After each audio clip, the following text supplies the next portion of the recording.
안녕하십니까? 우리 옆 사람과 이렇게 한번 인사하면 좋겠습니다. 예수님이 소망이십니다.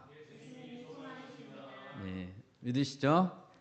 예수님이 우리 소망이십니다.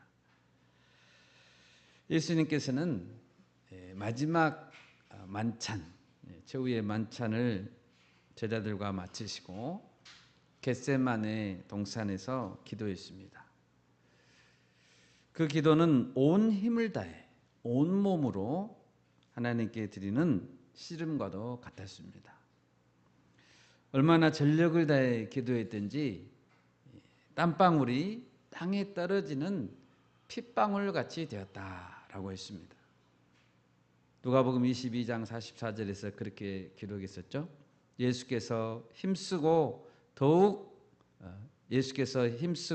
애써 더욱 간절히 기도하시니 땀이 땅에 떨어지는 핏방울 같이 되더라. 우리도 예수님께 기도의 자세를 배우면 좋겠습니다. 힘쓰고 애써 더욱 간절히 우리도 기도할 수 있기를 바랍니다. 아멘. 반면에 제자들은 기도하지 않았습니다. 예수님께서 깨어서 기도하라고 하셨지만 제자들은 얼굴에 또 눈에 피곤한 기색을 드러내면서 기도하지 않았고 잠만 잤습니다. 그 결과는 어땠을까요? 오늘 본문을 보면 그 결과를 확인할 수 있습니다. 오늘 설교의 제목은 칼을 가지는 자는 칼로 망한다입니다.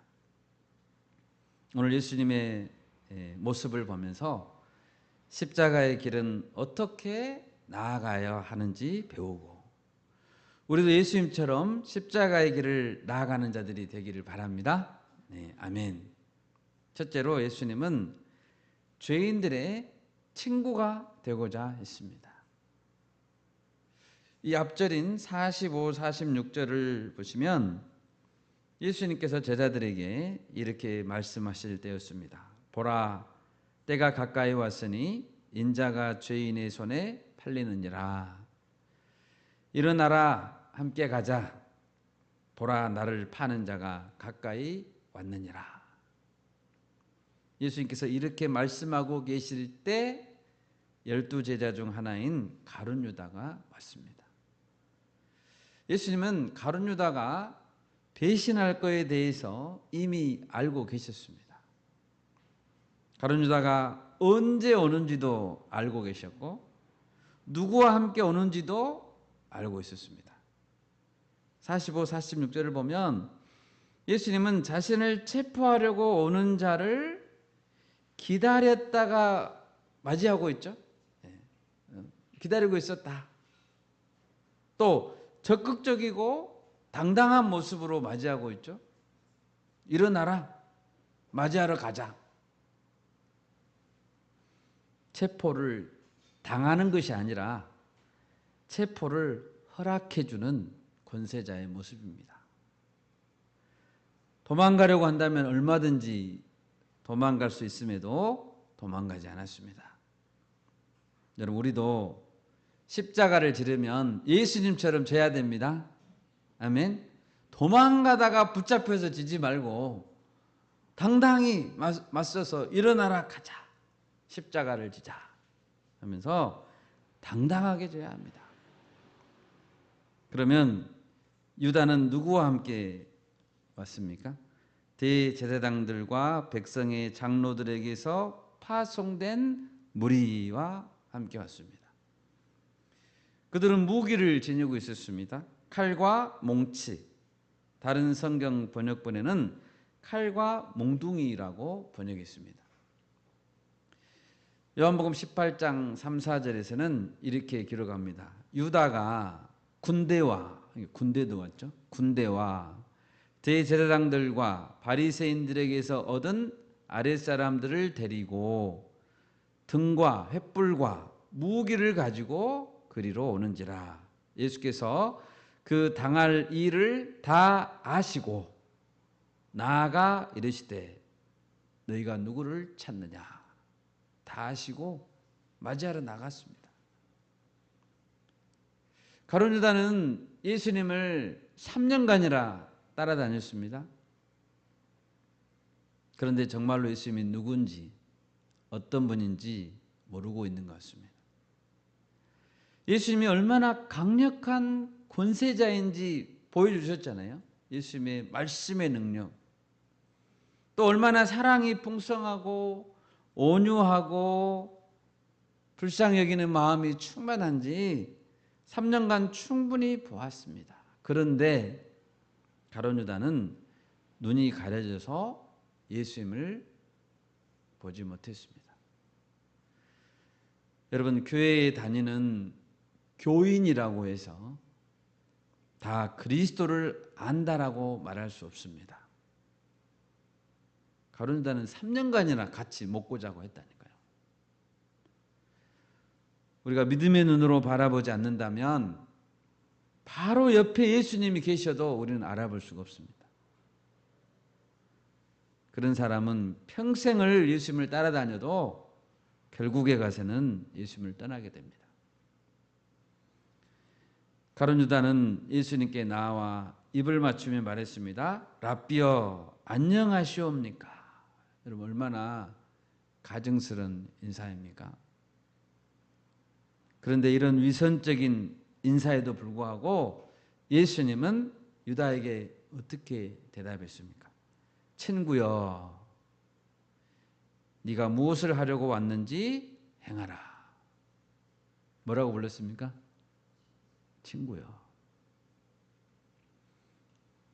예수님은 배신자인 가룟 유다를 향해서 이 배신자야, 그러고도 내 놈이 무사할 것 같으냐? 이렇게 하지 않았습니다. 이 배은망덕한 놈아, 이렇게 하지 않았습니다. 호통치지 않았습니다. 친구여 라고 불러주셨습니다. 하려고 하는 일을 행하라. 이 말씀이 가룟 유다에게 하셨던 마지막 말씀입니다. 가룟 유다에게 했던 마지막 말. 여기까지 들었으면 회개해야지. 얼마나 인자하신 예수님의 음성입니까? 그런데 가룟 유다는 끝까지 회개하지 않고 스스로 목숨을 끊었습니다. 그는 어리석고 완악한 자였습니다. 여러분, 예수님은 만왕의 왕이십니다. 아멘. 예수님은 최후의 심판자이십니다. 심판자. 그러나 예수님은 자기를 체포하려고 온 가룟 유다를 즉각적으로 그 자리에서 죽일 수도 있었는데 죽이지 않았습니다. 오직 하나님께서 일하시도록 하나님 손에 가룟 유다를 맡겨드렸습니다. 예수님께서 가룟 유다에게까지도 친구여 라고 하신 것을 보면 예수님은 모든 제자들을 친구로 생각했습니다. 그렇죠? 제자들을 친구로. 예수님께서는 우리 모두의 참 친구가 되심을 믿습니다. 아멘. 예수님은 참 친구가 되어주기 위해서 자기 목숨까지 버리셨습니다. 공생의 사역을 하실 때 바리새인들은 예수님을 향해서 자주 놀렸습니다. 비난했습니다. 당신은 세리와 죄인들의 친구다. 예수님의 별명은 세리와 죄인의 친구였습니다. 그런데 예수님은 바리새인들이 아무리 놀려댄다고 해도 세리와 죄인들의 친구가 되기로 작정했습니다. 그들과 많은 시간을 보냈습니다.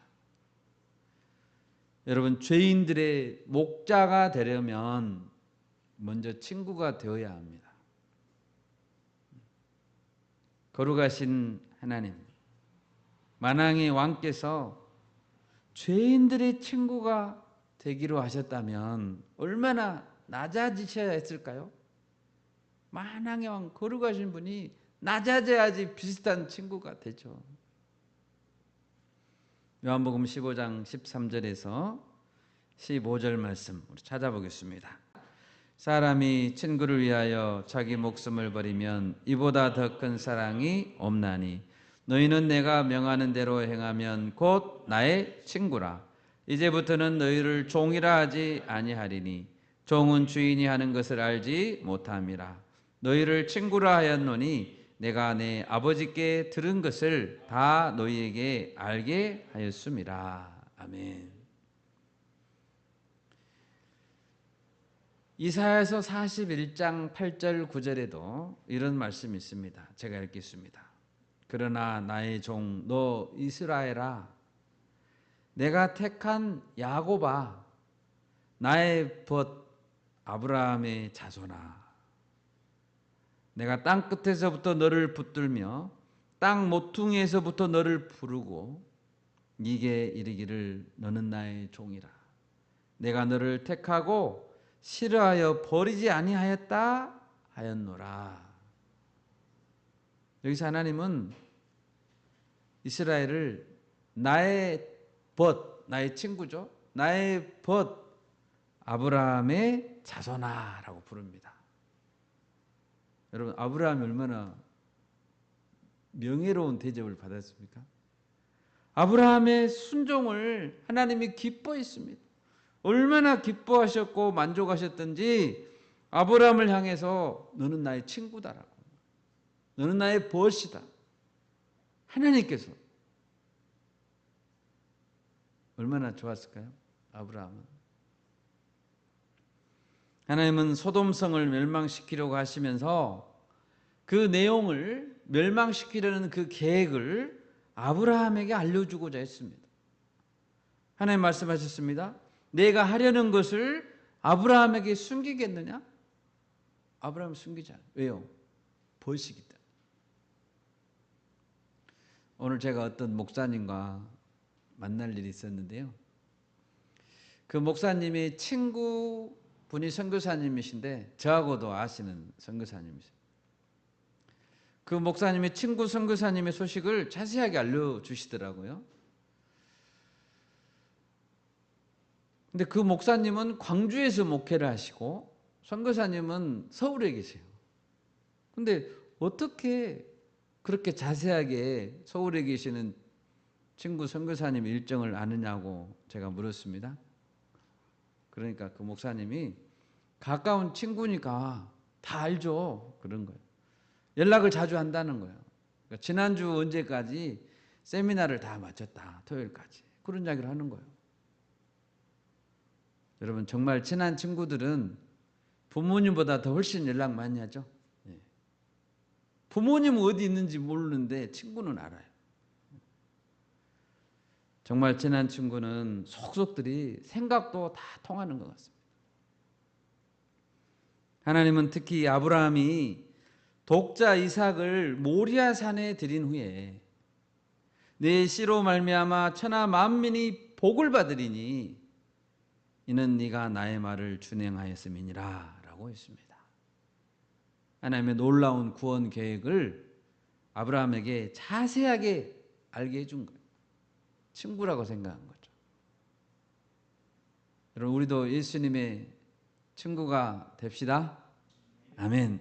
예수님 우리의 친구가 되어주셨습니다. 예수님께서 우리를 친구라고 불러주신다는 것은 도저히 우리로서는 감당할 수 없을 만큼 과분한 일이죠. 그런데 우리가 예수님의 말씀에 순종하려고 할 때 예수님은 우리를 기꺼이 나의 친구라고 불러주신다는 것입니다. 그리고 아버지 하나님께서 들으신 것을 다 알게 해준다는 거죠. 예수님께서 참 친구가 되어서 세리들과 죄인들처럼 낮아져서 그리고 또 제자들을 섬겼다면 우리는 얼마나 더 이웃을 섬기기 위해 낮아져야 될까요? 예수님이 이렇게 낮아졌는데. 그리고 가장 가까운 친구에게는 가장 좋은 것을 주겠죠?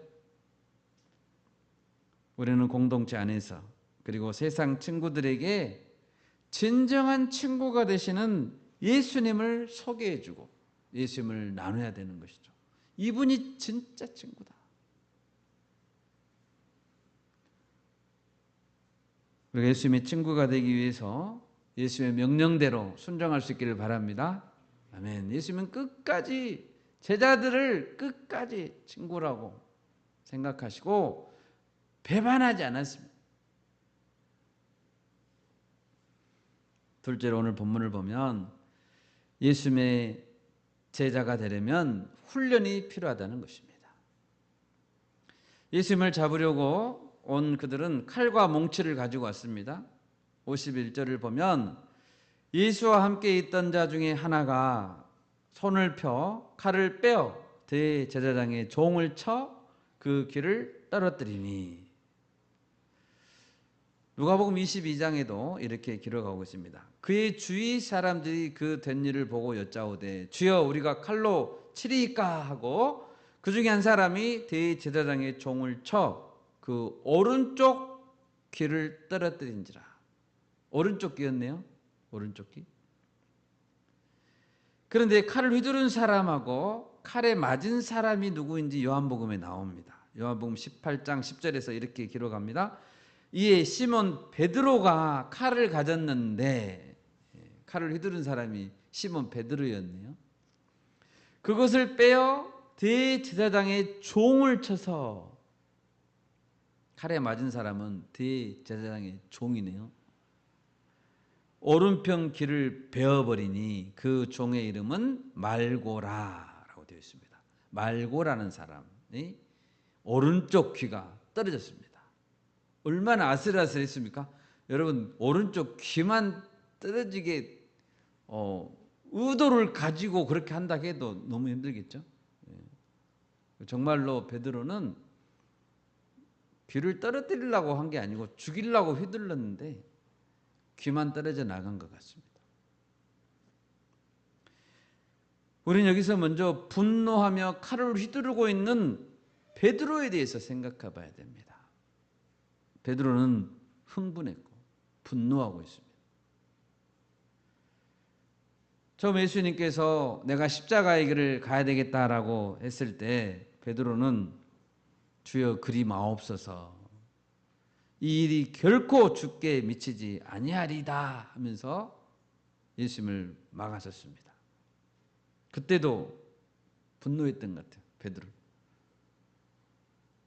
그런데 얼마나 그때 예수님께 혼났습니까? 혼났죠. 또 마태복음 26장 보면 모두 주를 버릴지라도 나는 결코 버리지 않겠습니다 라고 맹세하면서 주님을 끝까지 따르겠다고 결심했습니다. 여러분, 그 결심이 진심이죠? 진심이에요. 그런데 베드로는 예수님께서 막상 십자가의 길을 지시려고 하자 또 십자가의 길을 방해하고 있습니다. 칼을 휘두르고 있습니다. 아직까지도 십자가의 길을 가고자 하는 준비가 안 된 거죠, 베드로는. 한마디로 말하면 훈련이 안 됐습니다. 훈련이. 예수님께서 깨어서 기도하라 라고 했을 때 베드로는 뭐 했습니까? 잤습니다. 잠잤습니다. 여러분, 그리스도인은 모두 영적 싸움을 싸우는 군사들이죠. 아멘. 저를 따라서 한번 해볼까요? 나는 군사다. 여러분, 군사예요. 자매님들은 여군이에요. 군사예요, 군사.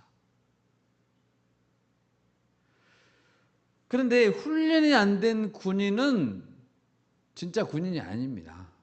훈련이 안 된 군인이 군인이에요? 군인 아니에요. 군복만 입혀놨다고 해서 군인입니까? 군복만. 또 군 부대에 날마다 출퇴근하면 군인입니까? 군복 입고 출퇴근하면 겉으로 보면 군인 맞죠? 성능이 아주 좋은 총을 가지고 있으면 좋은 군인인가요? 군화를 신고 헬멧을 쓰고 목에다 군번줄을 메고 있으면 좋은 군인입니까? 그런다고 해서 좋은 군인이 되는 것은 아닙니다. 전쟁터에서 적군과 눈이 마주치고 총과 칼을 써서 육탄전을 벌일 수 있고 살기 어린 적군과 마주쳐야 되잖아요. 그래서 승리할 수 있는 훈련된 군인만이 진짜 전쟁을 할 수 있어요. 여러분, 실제는 이론 공부만 해서는 안 됩니다. 결심과 각오로 될까요? 안 됩니다. 베드로가 결심 안 했습니까? 했습니다. 군인은 훈련이 필요합니다. 아멘. 예. 의대를 막 졸업한 의사 자격증이 있는 졸업생에게 칼을 주고 수술책을 주면 수술할 수 있을까요? 없습니다. 총을 주면 조준해서 군인들이 쏠 수 있을까요? 못 쏩니다. 훈련해야 됩니다. 전부 다 엄한 데다 하늘에다 대고 총 쏠 겁니다. 여러분, 예수님을 붙잡고자 무기를 들고 오는 것은 얼마나 허망한 일입니까? 예수님을 붙잡고자 칼을 들고 왔다는 게 허망하잖아요. 칼을 의지해서 예수님을 공격한다는 것은 무지한 것이잖아요. 무모한 것이잖아요. 예수님을 향해서 칼을 들고 오다니요. 예수님 어떤 분인데? 마찬가지로 십자가의 길을 가야 되는데 칼을 꺼내 들고 앞으로 나아가려고 한다는 것은 무지한 것입니다. 칼을 들고 예수님을 보호할 수 있을까요? 그 칼이 예수님을 보호할 수 있을까요? 여러분, 칼이 교회를 보호할 수 있을까요? 세상 권력으로 교회를 보호할 수 있습니까? 칼로 복음 전하는 것을 도움을 줄 수 있을까요? 그럴 수 없습니다. 힘으로, 무력으로, 세상 권력으로 그런 일을 할 수 없습니다. 요한복음 18장 6절에 보면 이 장면에서 예수님께서 그들에게 내가 그니라 라고 하실 때 그들이 물러가서 땅바닥에 엎드려졌다고 했습니다. 내가 그니라 라고만 말해도 그들은 튕겨져 나가버립니다. 땅바닥에 쓰러져 버립니다. 칼이 무슨 소용이 있어요? 요한복음 18장 11절입니다. 예수께서 베드로더러 이르시되 칼을 칼집에 꽂으라. 아버지께서 주신 잔을 내가 마시지 아니하겠느냐 하시니라. 아버지께서 주신 잔을 마시기 위해서는, 십자가의 길을 가기 위해서는 칼을 칼집에 꽂아야 합니다. 칼이 없어서가 아닙니다. 칼 많이 있습니다. 아버지께서 주신 잔을 마시는 거룩한 싸움을 싸울 때는 칼을 휘둘러서 승리를 얻어낼 수 있는 것이 아닌 것입니다. 예수님께서 힘이 없어서 붙잡혀 가시는 것이 아닙니다. 내가 그니라라고만 말해도 튕겨 나간다니까요. 말씀만으로도 튕겨 나가요. 52, 53절입니다. 예수께서 이르시되 내 칼을 도로 칼집에 꽂으라. 칼을 가지는 자는 다 칼로 망하느니라. 너는 내가 내 아버지께 구하여 지금, 바로 지금 12군단, 한 군단에 6,000명이라 했어요. 12군단 더 되는 천사들을 보내시게 할 수 없는 줄 아느냐? 지금 부르면 지금 온다는 거예요. 그러나 예수님은 부르지 않으시죠. 아마 출동 준비하고 있을지도 몰라요. 말씀만 떨어지면 가려고. 안 부르시는 거예요. 여러분, 칼은 무엇을 의미합니까?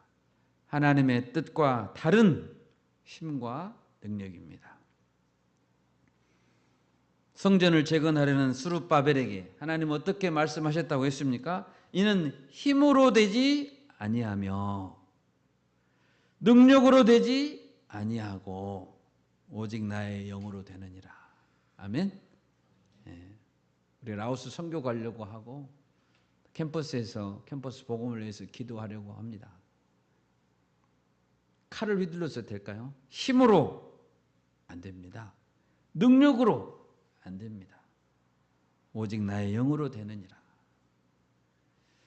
한 번은 귀신을 내어 쫓는 일에 실패했던 제자들에게 예수님 말씀했습니다. 이르시되 기도 외에 다른 것으로는 이런 종류가 나갈 수 없느니라. 기도 외에는 안 나간다는 거예요. 영적 전쟁에서 기도 외에는 승리할 수 없다는 거죠. 여러분 기도합시다. 아멘. 기도합시다. 기도. 성도의 삶은 날마다 영적 싸움을 싸우는 전쟁입니다. 전쟁. 자고 잠자면 자고 놀고. 여러분 놀기 싫은 사람 어디 있습니까? 하루 종일 놀아도 또 놀고 싶어요. 쉬고 싶고 드러눕고 싶고 누리면서 여러분 싸울 수 있습니까? 싸울 수 없습니다. 교회 공동체 안에서 어떤 교회 공동체 안에서 영적 훈련을 시키지 않는다. 영적 훈련을 시키지 않는다. 그런 교회가 좋은 군사를 만들어낼 수 있을까요? 없죠. 훈련을 시키지 않는 군대가 좋은 군사를 만들어낼 수 있어요? 없습니다. 야, 참으면 자라. 쉬어라. 무슨 좋은 군사를 만들어내요? 사도 바울은 제자 디모데에게 말했습니다. 너는 그리스도 예수의 좋은 병사로 나와 함께 고난을 받으라. 좋은 병사가 되려면 훈련을 사모해야 돼요. 고난은 훈련입니다. 아멘. 다윗은 왕이 되기 전에 사울 왕에게 쫓겨다녔습니다. 3,000명을 풀었습니다. 잡으려고. 얼마나 힘들었던지 다윗은 이런 고백을 했습니다. 나와 죽음 사이는 한 걸음밖에 안 떨어졌다. 나와 죽음 사이는 이만큼 가면 죽는 거예요. 한 걸음밖에 안 떨어졌어요. 사무엘상 22장에 보면 다윗은 광야에 있는 아둘람 굴로 숨어들었습니다. 아둘람 굴. 또 27장에 보면 시글락이라는 성읍으로 피신했습니다. 시글락. 지금 큐티하고 있죠. 사실 이 시글락은 이스라엘과 자주 싸웠던 블레셋 민족의 영토 안에 있는 곳입니다. 시글락은. 블레셋 영토 안에 있는 성읍이에요. 특히 가드 왕이 다스리던 곳이었습니다. 가드 왕. 가드 사람 중에 유명한 사람은 누구냐면요. 다윗과 싸우다가 죽었던 골리앗이에요. 골리앗이 가드 사람입니다. 다시 말하면 골리앗의 고향에 들어가서 살아야 했던 거예요. 도망가야 되는데 거기밖에 없어요. 원수의 성읍 적진 한가운데 살아남아야 했을 정도로 얼마나 다윗이 처지가 급하고 딱했던지 그렇게 살아야 됐다는 거예요. 그런데 다윗에게 이런 광야에서 지내는 생활, 그리고 원수가 에워싸는 곳에 지냈던 그 시간이 오히려 유익이 됐습니다. 다윗은 시편 18편에서 찬양했습니다. 18편 39절인데요. 주께서 나를 전쟁하게 하려고 능력으로 내게 띠띠우사. 훈련했다는 거죠. 능력으로 자신을 훈련시킨 거예요. 뭐 하게 하려고? 영적 전쟁을 하게 하려고. 능력으로 내게 띠띠우사. 일어나 나를 치는 자들이 내게 굴복하게 하셨나이다. 다윗이 나중에 하나님의 나라를 건설해야 되잖아요. 왕국을 건설하려면 수많은 원수들과 싸워야 합니다. 왕이 된 이후에도 수많은 원수들과 싸워야 했습니다. 또 영적 싸움도 치열하게 싸워야 합니다. 그 싸움을 준비시키게 하려고 주께서 나를 전쟁하게 하려고 능력으로 내게 띄우셨다. 훈련시켰다. 광야에 집어넣으시고 시글락 가운데 살게 하시고 1년 넘게 살았습니다. 시글락에. 다윗은 고난을 받으면서 연단받고 그의 내면이 넓어졌습니다. 내면이 넓어졌어요. 어떤 자도 품고 섬길 수 있을 만한 넓은 내면의 소유자가 됐습니다. 훈련받지 않으면 넓어지지 않아요. 다윗은 큰 사람이 됐습니다. 그래서 다윗에게 몰려준 사람은 어떤 자였습니까? 아둘람 그래서 환난당한 자, 빚진 자, 마음이 원통한 자들이 모여들었습니다. 여러분, 그들이 날마다 아침에 일어나면 마음이 원통한 자들은 조금만 건들리면 막 이렇게 하잖아요. 피의식이 있어서 날마다 티격태격 싸웠을 것 같아요. 굴 안에서. 그런 자들을 다 품고 살았다는 거예요. 그리고 그들을 모두 다윗 왕국의 리더로서 성장할 수 있도록 도왔다는 거예요. 여러분, 세상에서 가장 슬프고 가장 많이 간고를 겪은 분이 누굽니까? 예수님이십니다. 예수님은 멸시를 받아서 사람들에게 버림받았으며 간고를 많이 겪었으며 질고를 아는 자라고 했습니다. 그러니까 예수님은 누구나 다 이해할 수 있었습니다. 예수님은 누구나 다 이해할 수 있습니다. 그리고 어떤 자도 다 환영하시고 예수님은 오는 사람은 누구든지 다 위로를 받을 수 있었던 것입니다. 예수님께서 그만큼 고통을 아시는 분이시기 때문입니다.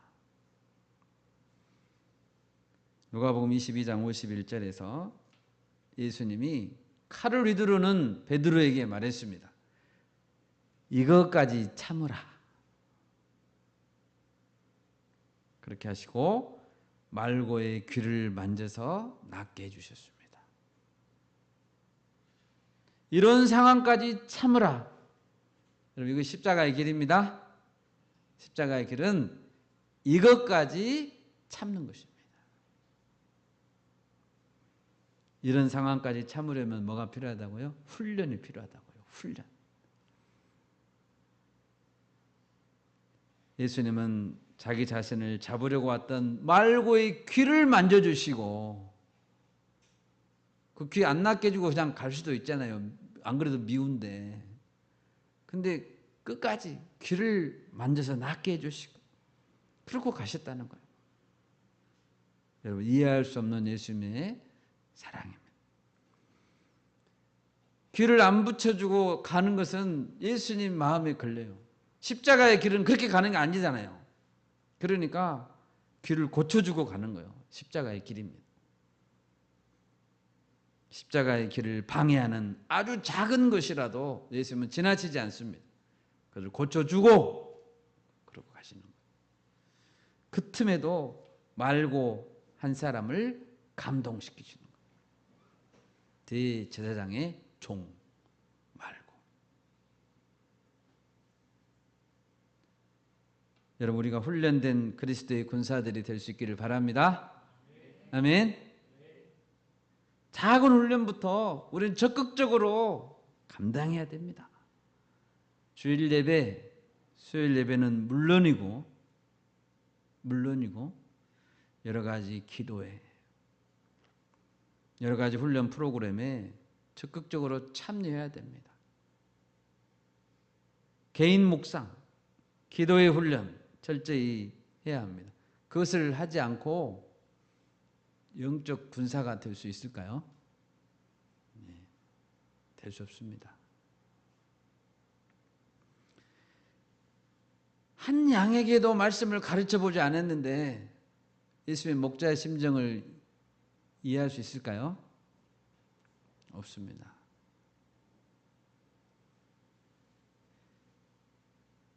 한 양에게 말씀을 가르쳐보고 섬기지 않았는데 고집 센 양을 붙여주면 잘 칠 수 있을까요? 성격이 모난 양은 어떻습니까? 성격이 모난 양.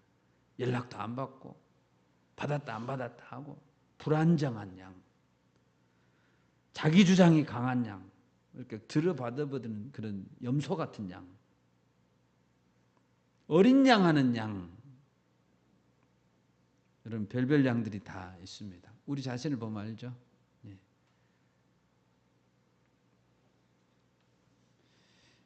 그런 양들을 가르치고 섬겨보지 않으면 예수님의 목자 심정을 알 수 없습니다. 예수님이 나를 가장 사랑한다면 뭐라 했습니까? 내 양을 먹이라겠죠? 사도 바울도 고백했습니다. 내가 내 몸을 쳐 복종하게 함은 내가 남에게 전파한 후에 자신이 도리어 버림을 당할까 두려워함이로다. 내가 내 몸을 쳐서 복종하게 해야 됩니다. 우리 모두 예수님께 주시는 훈련을 사모합시다. 아멘. 예. 아멘. 마지막 세 번째로 오늘 본문에서 예수님은 끝까지 하나님의 말씀을 성취하고자 했습니다. 끝까지 하나님의 말씀을 성취하고자 했습니다. 52절을 보십시오. 예수께서 이르시되 내 칼을 도로 칼집에 꽂으라. 칼을 가지는 자는 다 칼로 망하느니라. 예수님의 말씀에서 알 수 있는 것은 칼을 가지고 휘두르는 자는 칼로 망한다는 사실입니다. 결국 자기 힘으로 뭔가를 이루어보려고 한다면 그것이 하나님의 나라가 됐다고 생각하고 하나님의 나라를 이룬다고 하지만 누구 힘으로? 자기 힘으로 이루려고 한다면 그 사람 망할 겁니다.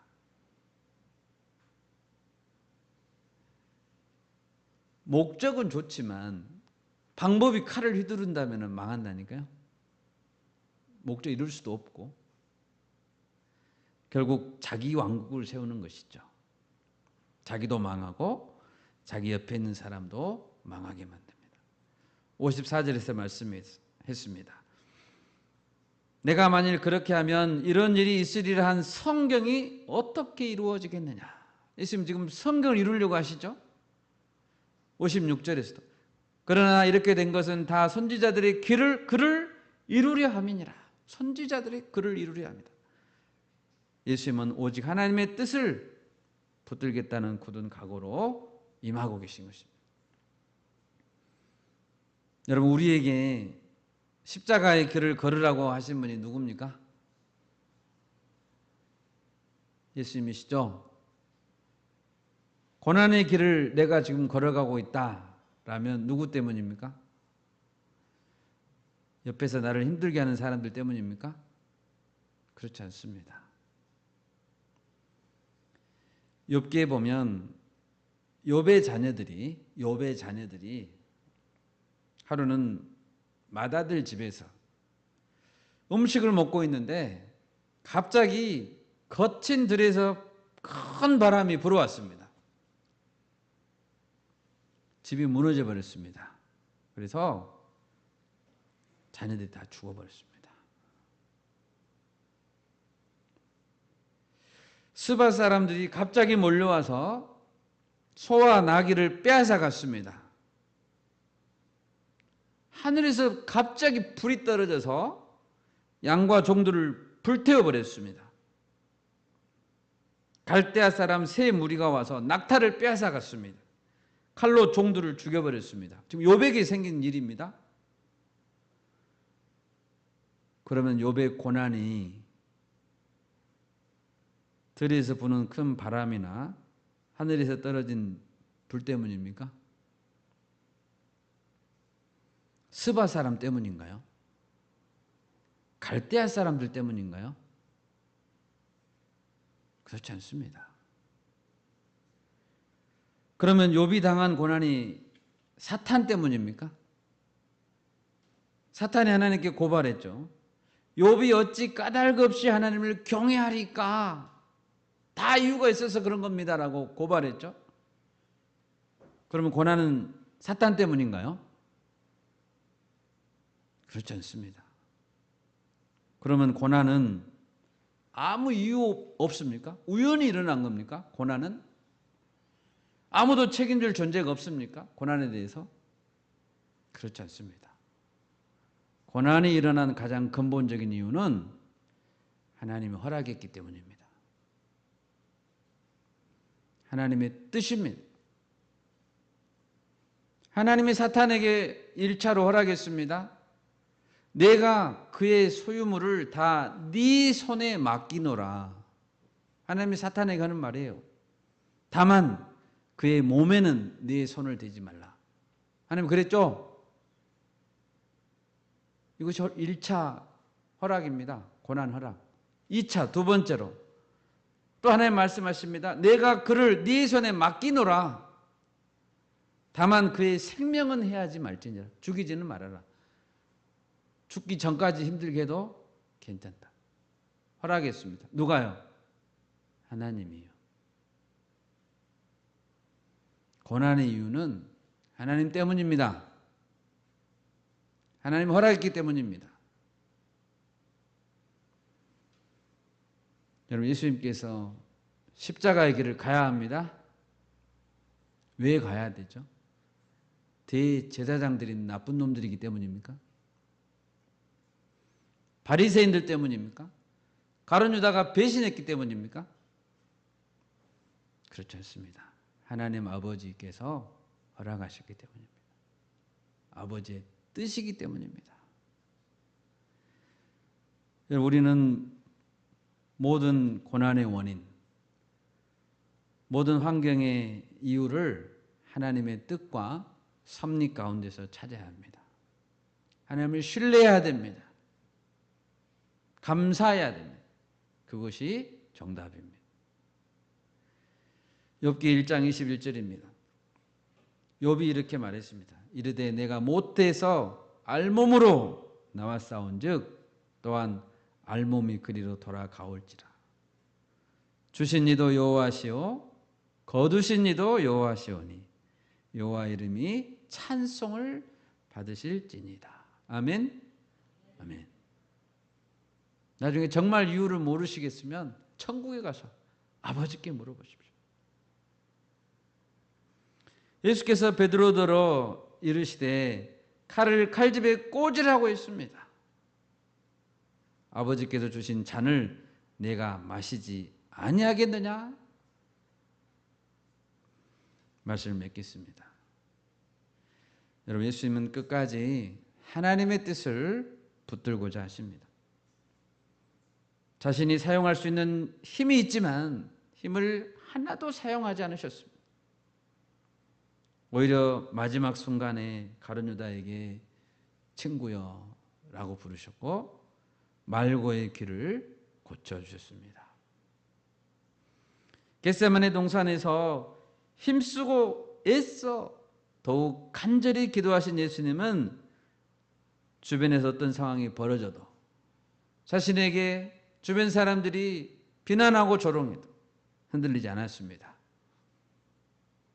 주변에 전쟁이 일어나고 산이 무너지고 재해가 있고 폭풍우가 몰아쳐도 우리가 하나님의 뜻을 확실하게 붙들 수 있기를 바랍니다. 아멘. 그런 자만이 흔들리지 않습니다. 내 아버지여, 만일 내가 마시지 않고는 이 잔이 내게서 지나갈 수 없거든 아버지의 원대로 되기를 원하나이다. 그것이 십자가의 길입니다. 여러분, 우리 손에 든 분노의 칼을 내려놓읍시다.